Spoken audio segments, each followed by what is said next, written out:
Hello and welcome to another Black Crow video. Today I'm here to talk to you about a Emperor's Children, and we're going to do another detachment focus. Now this time it is all about the Peerless Bladesmen.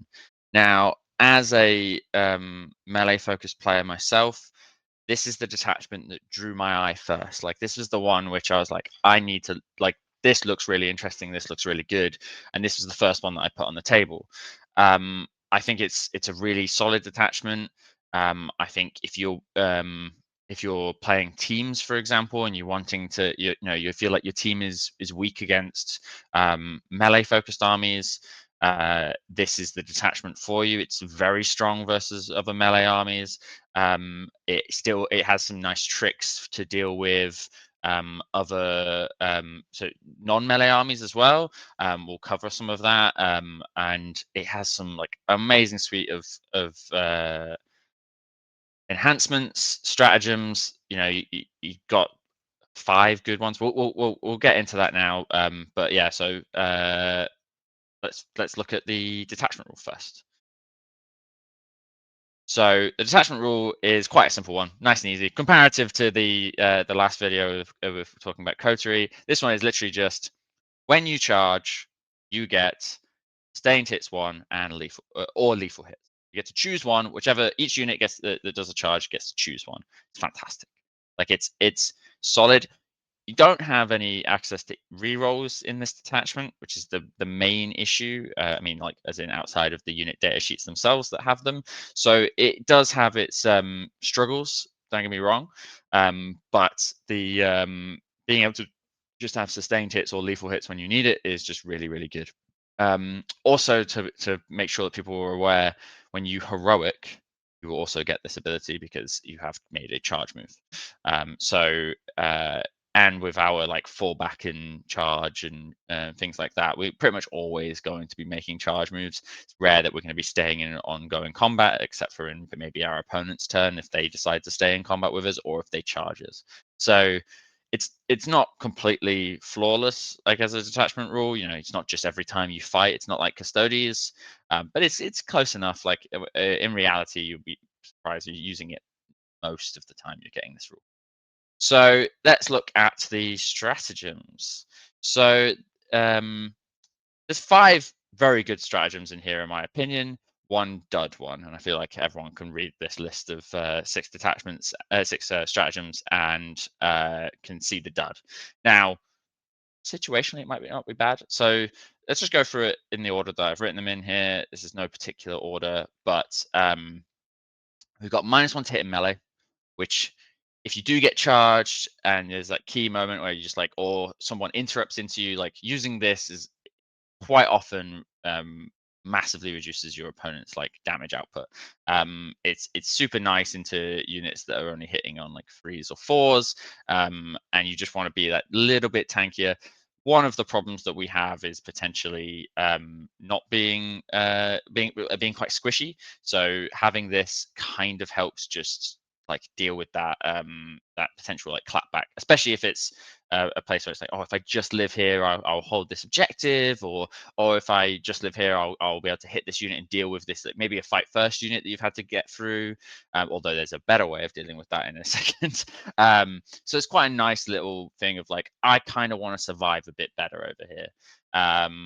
And then on the flip side of that, we can get +1 AP in melee. So this, like the way that I sort of view this detachment, I mean, if your opponent doesn't have a invulnerable save on a unit, you can get that like AP high. Like it is very much oh, you've not got an invulnerable save? Well, you're not going to save at all.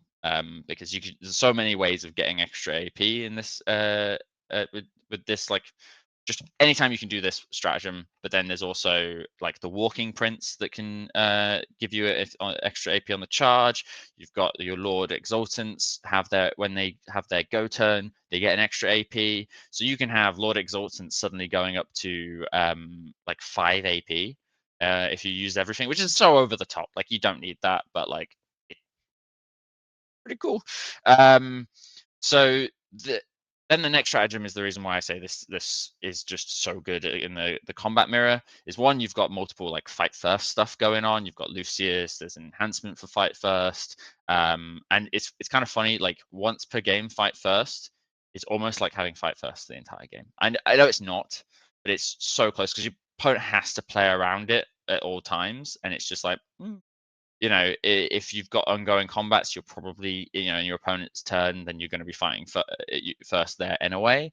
And then if you're not, if it's your turn, you're going to fall back and charge. So it's like you're pretty much always going to have fight first when you need it. So it's just that time when your opponent charges you, and then you just go, okay, cool, fight first, and I'm going to hit you first, and do a lot of damage.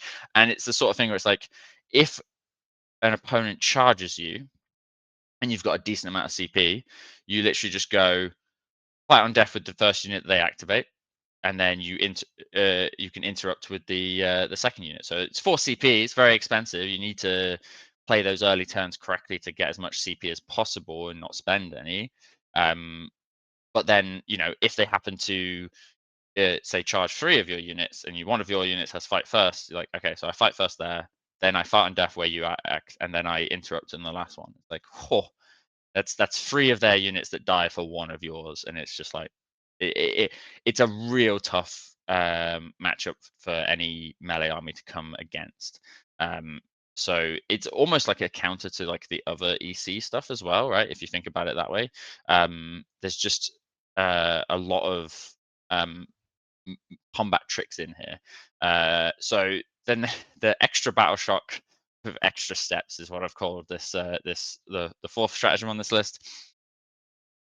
It's basically if you charge a unit, which you're going to do most of the time, and then if you kill that unit, which you're going to do most of the time, then in the opponent's next command phase, they have to take a battle shock from everyone around your unit, and if they're below half, it's a -1. It's like so situational. It's like there might be times where this is really kind of key and might get you that extra points just to win the game because they fail a battle shock. But it still relies on people failing battle shocks, and sometimes people just pass them, and you've just spent a CP to do nothing. Or you like. Thankfully, it is after you've killed something, so it's not like you have to trigger it and then you might not end up killing the thing. But it is like, all right, you've got to jump through this hoop, then you've got to jump through that hoop, and then they might just pass it anyway. So it's a bit of a not amazing. I mean, like if you're putting it on, potentially you could like cover quite a large area with this because if you have like a spread out big unit, especially since you have a consolidate 6 for 1 CP, that can like potentially you kill a unit, then you yeet yourself into like spreading out towards an objective or onto into another unit, and then the opponent might have much more units that have to take the battle shock. I'm not saying it's unusable. I'm just saying you're gonna be spending your CP on everything else. So yeah, for example, another one which is expensive but really clutch, and I don't know if there's another stratagem in the game like this, but it's basically 2 CP. You get to charge when someone falls back. So if you tag a unit with your like consolidate 6, or just happen to not quite kill it, or do some shenanigans where you pile into to them after the fact, and they're not like a killer unit of theirs to hit you back. When they choose to fall back, if you have any unit within 6 inches of them, you can charge. So I had a situation where it's like, okay, the opponent wants to fall back, but then they can't fall. They can't fall back without being within 6 of something of mine, and then it's like, well, what's the point in falling back then? And then so it's one of these strategies. I've talked about it before, where it's like in the context of like sticking objectives when you die. It is an expensive stratagem, but it's like greatness is not in the fact that you like are going to do it. It's the fact that you could do it. So there's going to be a situation where your opponent's going to go, I want to fall back here, and you're going to go, whoa, if you fall back there, I will probably, that you can't get out of 6 inches of me, I will get to charge you. And then And it's not always necessary. That situation might be fine, and like, okay, 2 CP, that you got to spend it, but then you'll kill that unit, and then and that's in the opponent's turn, and then you'll rebound through, because that's the other thing. Our entire army, or majority of our army, is infantry, right? So if we're in that combat, unless it's against a vehicle, nothing is shooting it, and if it is against a vehicle, just that vehicle or monster can shoot the target that you've just charged with. But the kicker of it is like, okay, if you fall back like that way, and like I have a unit over there, that one can charge in. And so it could be a situation where your opponent lines up a bunch of stuff and then falls back with like a chaff unit, like trying to get into like a decentish position, and then you just charge the unit that they've just set up on into, maybe like a unit of noise marines or something. It's like, okay, now you can't shoot that unit.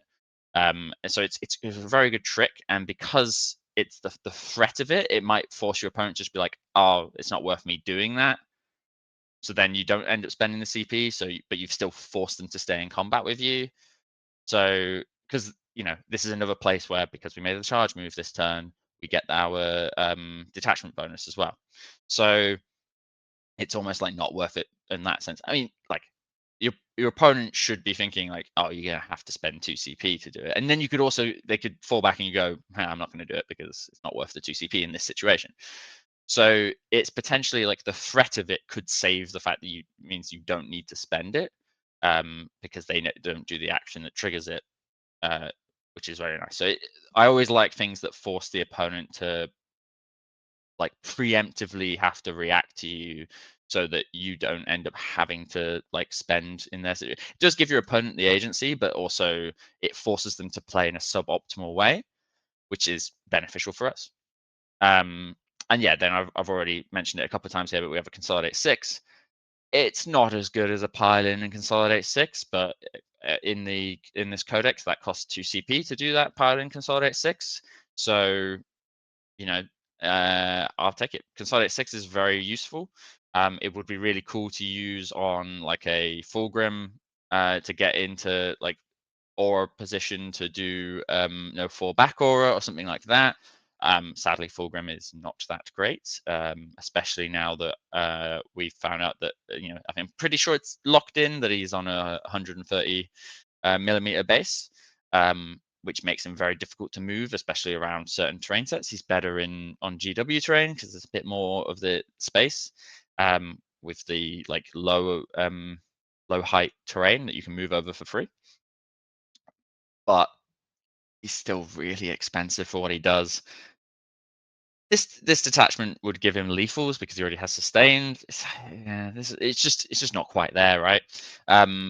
But the Consolidate 6 is really useful in a lot of places. We have a lot of like OC2 bodies, so potentially like charging a unit, piling towards an objective, stealing the objective off someone, potentially like charging it, piling into shoot a unit that then has to fall back.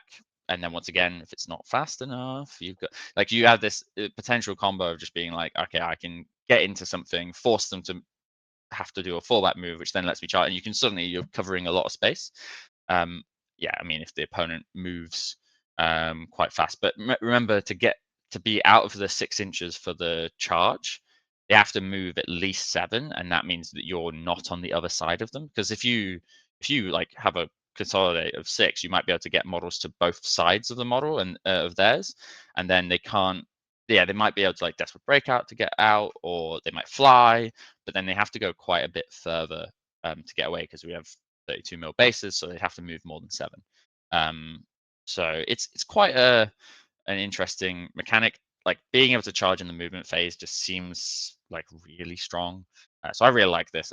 And the full fight on death is so much better than the roll for fight on death. So there's a lot of strong strats in here that give a lot of potential like tactics in the game. So I've written a list. So let's have a look at it. This is my current like Peerless Blades list. I've tweaked a few things. I put in the Flawless Blades, which you think would match really really well with this attachment, but 3 attacks is still really rough. So I sort of swapped them around to get more units in, and like can't remember exactly what the list was with the flawless, but this is my current go-to list. I have read the comments on the last video. A lot of people were talking about Morphines and their uses, and to be honest, I think they work really well in this detachment. I think giving Morphines sustained hits when they charge actually really cool. I think if I was to put a Mauler themed in, I'm not sure exactly on how it fits, but removing a Noise Marine unit probably would work because this is the melee focused one, so I'm okay with having less Noise Marines. We don't really have anything that interacts with them, but I will come on to them in a second. I'll just go through the list from the top down. But I think if you're a big fan of Mauler Fiends, I think having more than one with multiple rhinos, especially on train sets like UKTC, and WTC, you might struggle because there's not that many ways to like move around and get out of your deployment zone. Yes, we're a fast army, but getting around terrain is difficult. Now on GW, GW is like a really good terrain set for Morphines because you can go from safety to be quite fast and yeet into the positions and try and get good angles. You could always strat reserve one if you were to take more. Like there is a world where you could just I can't remember exactly the points of Morphines. I might just quickly check just so I'm not spouting utter rubbish. But I believe. Bear with me. It's where you see me do stuff on the fly, which is not the best. Yeah, so Morphines are 130, so they are cheaper than the Noise Marines. So yeah, so you could swap out all 3 units of Noise Marines, go, fuck it, no shooting, we ball in. Just yeet across the board with Morphines. Like I say, you have the issue with the terrain, and suddenly you've got like a car park situation where you're trying to get multiple big things out and around terrain pieces, and then your threat ranges are significantly less, and so now you're struggling, and it's not really that much of a stat check. Having 3 more things, they're tough, don't get me wrong, but they're not like shooting army. It wouldn't be able to kill 2 or 3 of them in one active one shooting phase. Tough, right? So you've got to be a bit more clever with them at that point, and then without the shooting aspects, you've got not much to like get like nice early trades or safer trades.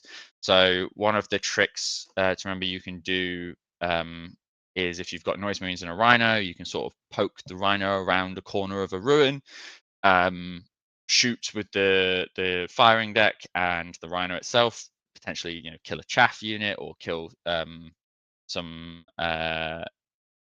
you can do a decent amount of damage with 2 Blastmasters, right?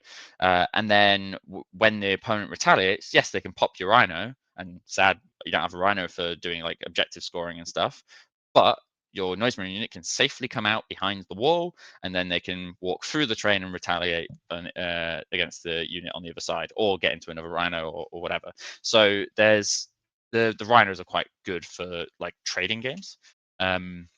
So yeah, I said I was going to go through the list from the top down. So let's start. So Lucius, we've talked about Lucius before.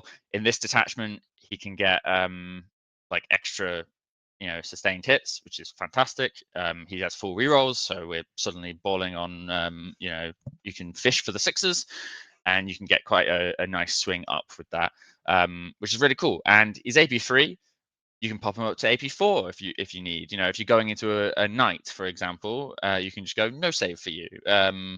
So that's really cool. Lone op, really great. We have the Wing Demon Prince, standard, good mortals on charge, tough. Usually going to be putting him in reserve, going for that like opponents like backfield, or getting a good rapid ingress somewhere in an important place.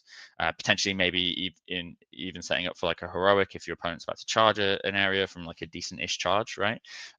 If the opponent's charge is like more than 6 inches, you can get a decent like heroic threat. Then from a rapid ingress. So then the Walking Demon Prince. Now, the Walking Demon Prince is more expensive than the Winged Demon Prince, and he definitely shouldn't be. He is worse. You could just swap in a Winged Demon Prince in this spot and save yourself some points if you wanted to, and then you could also, if you were doing the list with 3 Fiends, you could then maybe with the extra points there get enough for that 3rd enhancement, which we could talk about in a bit. But Walking Prince, I just really like him. There's just something about having a tough lone op model that because you stand him out in the open, you pre-measure where your opponent can be with the thing that threatens him or the things that threaten him when you're deploying, and you sort of stand him sort of basically on the front of your deployment zone within 3 inches of something like behind the wall. So they can't shoot him and they can't shoot them, or you walk him alongside with Lucius, and Lucius gives him lone up. So it's like then you have two lone up beat sticks that are just walking together, and he doesn't hit super hard. He hits like a demon prince. Um, but he also has fight on death on 2+, and he gives your entire army near him um, +1 AP when they charge. Now, it would be better if it was just +1 AP, but as we've said earlier, there's a lot of charging here, right? You're pretty much always going to be charging. So it's he's I really like him. He's not as tough as the winged one, even though he's got a higher toughness. But the -1 damage is really, really good. But the lone op is really nice. Like you just get to just run him up, and he's still surprisingly fast because he's still Slanesh, right? He's not as slow as other princes, and because you don't have to hide him turn one in the same way that you do like a World Eater's Demon Prince, for example. He has a lot more mobility because he doesn't have to come round the wall in the same way because he can start in front of it. So I really, really like him. I think he's really cool tech piece, and especially in this detachment because you're buffing all of the AP. So it's like it's layering things on top of each other because it's like, okay, you've got infractors that run into combat and they're AP1, right? With that you could spend 1 CP to get AP2, or you could have AP2 by being near the walking demon prince, or if you want AP3, you could then do both. So it's like, okay, suddenly like AP3 infractors is actually pretty good. Like it's 20 something attacks from a 5-man, and with potentially rerolls to wound, you can actually put a lot of damage through with from high AP. And there's so many armies out there that have 2 up, 4 up saves, 3 up, 5 up saves. So AP2 is actually a really cool breakpoint, and just having the ability to get there consistently is really, really nice. And with this army, especially, if you're taking the Noise Marines, put the Power Sword on and just get into combat. Like like when I play this list, I'm charging those Noise Marines every opportunity I can because I don't care if they end up tied up in combat because they can just then fall back and shoot and do stuff. It's literally like at one point against the Custodes army, I did charge Noise Marines into wardens. Now I charged like 4 things into that warden unit, but it was like more attacks because if you've got sustained hits or lethal hits, right? And then you've got extra AP because of the Walking Demon Prince, it's suddenly like, okay, actually they're doing damage. So it's like stacking these buffs that you have is it's really kind of a cool thing to do. It's just like, I'm not sure I'm going to kill that unit. Let's just put a bit more dice into it, right? It's not great amounts, but the Noise Marine Power Sword is also strength 5, so and AP2. So if near the Demon Prince it goes to AP3 and strength 5, it's like great, like why not? So I really do like that combo, and it just means I'm just charging everything I possibly can into everything, and it's really fun. Um, and silly, having tormentors and noise marines charging loads and actually doing a bit of damage. Charging into a vehicle, it's like just take lethal hits and I've got a bit of AP and there's a couple of wounds off it. It's not going to kill loads, but it just pushes your killer units, like just tips them over the edge when they're going into something tough, right? Speaking of your killer units, Three Lord of Exultants with the Infractors. This is a common staple in all lists that I'm seeing. I mean, I think I did have a comment on the last video where someone said that you only need 2, but take 3. They're so good. They are our beat sticks. They are our ways of dealing damage. And in this detachment, they get really cool enhancements. So blinding speed, already talked about it a bit. Fight first, fantastic. Melee mirror, you're just going to win because you've got multiple fight first units. You've got fight on death from Demon Prince. It's so much for your opponent to sort of like get over the top of. Then you've got distortion, which is an extra damage. Now it's an extra damage on both your weapons, and an extra attack on the weapon on your main weapon because you can't get an extra attack on extra attacks. So he hits like a train, right? Like it's just so good when he has his go turn. He has 8 attacks, 9 attacks on with sustained, lethal because he's leading a unit, reroll to wound with lance. You know, I talked about it in my combo video. This is like the combo. It's really powerful for this army. Feels like you can probably go into almost uh, any unit in the game and have a good chance of killing it. I mean, obviously, yes, before you come at me in the comments, there are very tough units with minus damage and all kinds of stuff. I'm just meaning he hits really hard. And he's one of the ways of bringing down big things because of his lance, because of his lethal. You know, strength 7 lance is like at worst you're wounding stuff on 4s. If they're on an objective, you're getting full rerolls to wound. You've got sustains, you've got lethals. If you roll a couple of 6s, you're suddenly like doing great. And he has super high AP because he goes from 2 AP to 3 AP when it on his go turn, 4 AP if a walking prince is there, and 5 AP if you want to spend a CP or yeah. So amazing. And then his extra attacks are also then really good because they're damage 2 and also have high AP. Yeah, only strength 4, but you've got lethal sustained. So I love it. It's really cool. The third, if you like mess around with the points and units, you can get a third enhancement, which is the um, very situational fight again. I think it's only once per game, and if your Lord himself is in engagement of multiple models, I think it's 3 enemy models, then you get to fight again at the end of the phase. I mean, if your opponent doesn't play around it, it's really good, but it is reasonably okay to play around. The Consolidate 6 helps a lot with getting into the right position, but that position has to exist. The best way I've seen it like be consistent is the sort of thing where it's like, okay, you pop a transport and then pile into the unit that got out of it, assuming it's not a good combat unit because it will get to hit you. So you pile into it, and when people get out of transports, there's not really very much space to spread out your models, so you don't have 3 models within an inch of their character when their character piles in. So it's like pretty reliable there, but the problem is how often is that going to be a game breaker, like a game changer? It's like, yeah, you might kill another chaff unit because it's great he gets to attack again, but and it's the same fight phase, so if you've triggered your go turn, you'll get it for both attacks. But it just generally, I don't think it's worth the points. But if you've got those points spare, chuck it in. So then we got Lord Cacophonous leading Noise Marines. They are like when there were 70 points on release, I was like, I'm not sure about these. But now I've started using them. They're really good. Now, admittedly, the coterie one is way better, like way better. The flip 6 for Noise Marines is so strong, but they still give the unit sustained. They still do mini grenades. So like every shooting phase, you're doing the equivalent of 1 grenade's worth of mortals with 2 of them, which is really nice. And they trigger battle shocks, and like after the Noise Marines per -1 on that battle shock. It's a solid combo, and it really just helps those Noise Marines do that bit of shooting. So you can get rid of that screening unit, or you can get rid of something that's tough.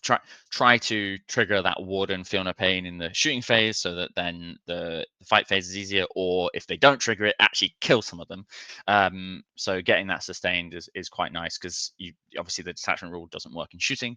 So getting the sustained hits in the shooting makes those Noise Marines a lot more consistent at doing damage.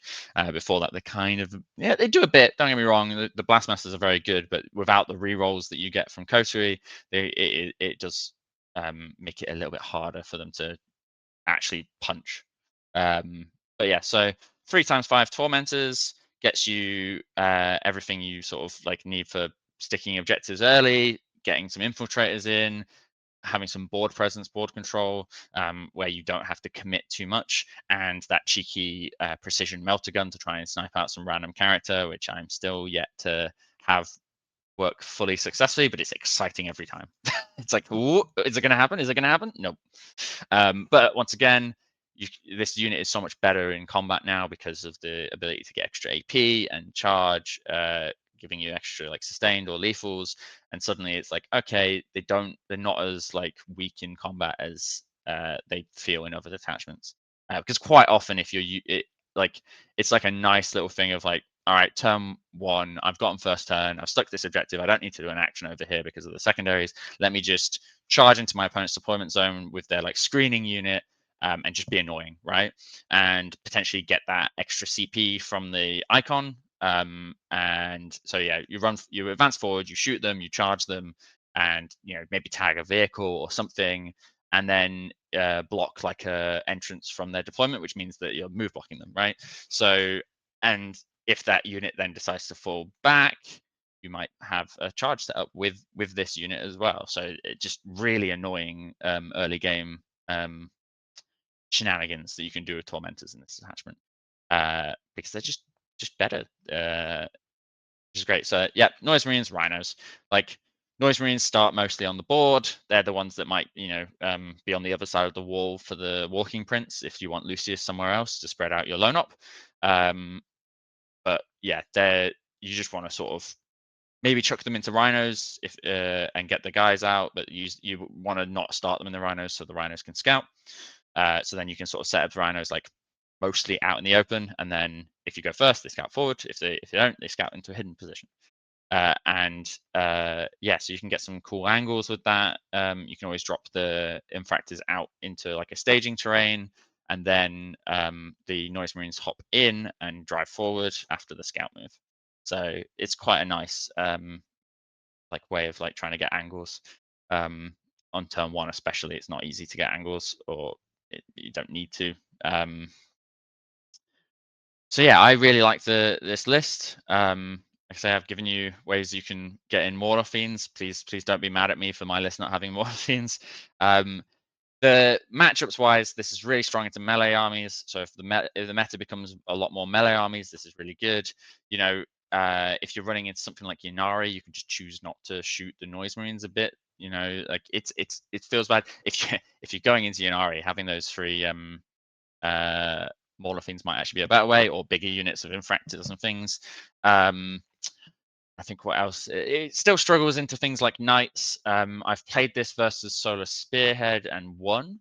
Um, and that was with a slightly different list, but not any better at killing big things. Realistically, it did have a unit of flawless blades in it, but I don't think that would have impacted the game too much between this list and that list, because they went forward, charged a thing. Yes, they did finish that thing off, but like not after that. They just died after that. So, and I think any unit of mine charging would have done that. So I won that game by not killing the things, by just outscoring, right? Just tying things up, being annoying, charging stuff, falling back and charging another thing, and just like Solar Spearhead was struggling to kill enough of my stuff. So yeah, and it was just like, okay, I'm going to take this area of the board and keep you tied up over there and keep contesting objectives, because you've got a lot of decent OC. So it's not a straightforward game into these tough armies, these stat check armies, like Monster Mash or Knights, for example. But you have play, right? It's not unwinnable. It's just not that easy, right? Like you've got to think. You can't just run at them and kill them, right? It's not like you're playing as World Eaters, where Knights is a really good matchup because all of your units can kill Knights. In this, it's like, ooh, some of them can kind of kill them, but it's like, all right, so if I soften up a couple of them in the shooting phase, maybe throw a grenade here or there or whatever, and then charge into them, pick lethals. You can chew through them.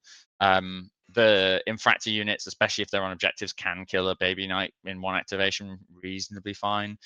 Especially the distortion one, the Lord himself could just kill it.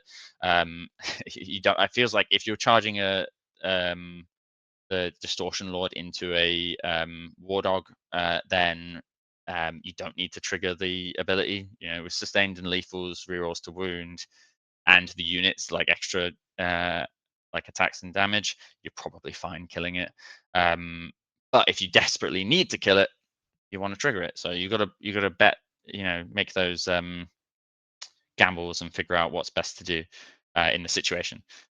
Anyway, if you are still here watching and you've enjoyed this video, like thanks for being here. Please give it a like. Please give a comment. Tell me about your experiences. Uh, what you want to see from me in future. And thank you for watching. I'll see you in the next one.